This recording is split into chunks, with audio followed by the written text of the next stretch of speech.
with the quantities of rain in the tall hills that surround Jerusalem, a second dump of rain over the tall peaks of Mount Moab, in the area around the Dead Sea, and the lowest elevated spot on the face of the earth. Is going to be a cold day in hell before it rains here. This, over the millennium, has created the local desert, the desert in the shade of the rain, the Judean desert. That explains the desert. What's the oasis? In addition to the tributaries of the Jordan River flowing through the heart of Jericho, the Bible mentions a second source of water, the spring of Elisha. At once a stagnant, dead source of water until blessed by Elisha, now becoming fresh, productive water with the powers to create floods and fires and earthquakes. The combination of these sources of water, this provides the oasis in the desert. As such, Jericho is also known as the city of dates. That's what you're looking at on your left, okay, the date tree plantation. But it's not just dates, it's all the tropical and subtropical fruits and vegetables. Let's see, when was the last time I got myself in a fight with the green bus? I don't even recall over any controversy, but let me try this controversial nickname: Jericho, the oldest city in the world. Come on, team, how can that be proven? Come on, team, how significant is it for me to attempt to prove to you? Jericho, quite frankly, could actually be the oldest city. It could be the 7th oldest city in the world, could be the 17th oldest city in the world, but either way, regardless, we want you to visualize Jericho as part and parcel of the urban revolution, the dawn of civilization. It's pretty much a given. Location, location, location, controlling both the flow of the Jordan River and the only natural route up into Jerusalem. Here's a totally non-controversial nickname. Jericho, the lowest elevated city in the world. That's right, some 850 feet below sea level. That's how close Jericho is to the waters of the Dead Sea, and once again, the lowest spot on the face of the earth. The here and now, 21st century situation of Jericho. Today, Jericho is a Palestinian city. Yeah, don't look to your Bible for this information. This is now a few minutes of current events. I'm taking you back to the early 1990s. Any of you have recall of the Oslo Accords, the peace movement? Okay. That would be Yasser Arafat as chairman of the Palestinian Authority, and therefore representing the Palestinian people. Yasser Arafat, with hedging and hudging and stammering and stuttering and admitting and denying and admitting and denying. What, Yasser Arafat, what are you admitting and denying? One, the existence of the State of Israel. Well, thank you, Mr. Arafat. And two, the right of the existence of the State of Israel. As a result, now Yitzhak Rabin and his government willing to negotiate with the Palestinian. First stage, as a result of these negotiations, Gaza Strip along the southern Mediterranean coast, and Jericho here at the southern corner of the Jordan Valley returned to Palestinian autonomy.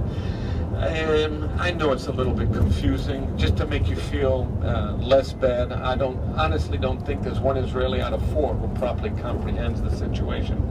But allow me to attempt to walk you through this, but real simple like, not to further confuse you, but hopefully to free you from further confusion. I start off by simply stating the following. There is no Palestinian state. You all know that. But you also are aware that this is what the Palestinians are striving for. All right. But be that as it may, as we speak, there is no Palestinian state.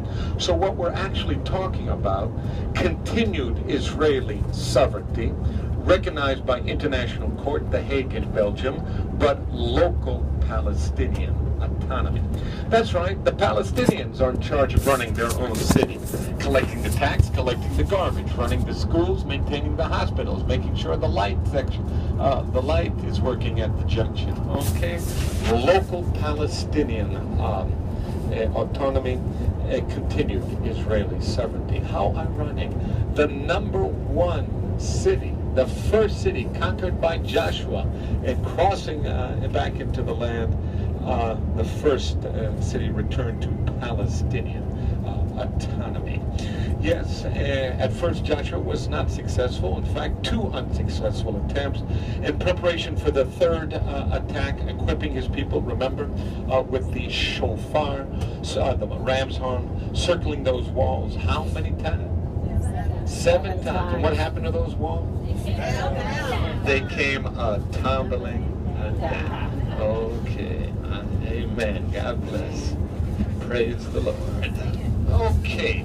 So, from Ben Gurion Airport to Jerusalem. Today, from Jerusalem, the Jericho Valley and bypassing the ancient city of Jericho, now driving due north up Highway 90, the entire length of the Jordan Valley, that it's in its northern corner, is renamed and known as the Beit Shan region, after the ancient biblical city of Beit Shan, and from there into the lush, green, fertile region of the Galilee.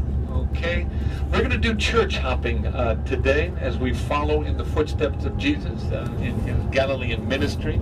You know, the scholars share with us that Jesus focused his entire 3-year Galilee ministry around a very small section around the Sea of Galilee. That's right, the northwest corner of the Sea of Galilee, not altogether by chance. Today, that's where all the churches are located, all right? And as a result, some biblical scholars refer to that northwest corner around the lake as the so-called evangelical triangle.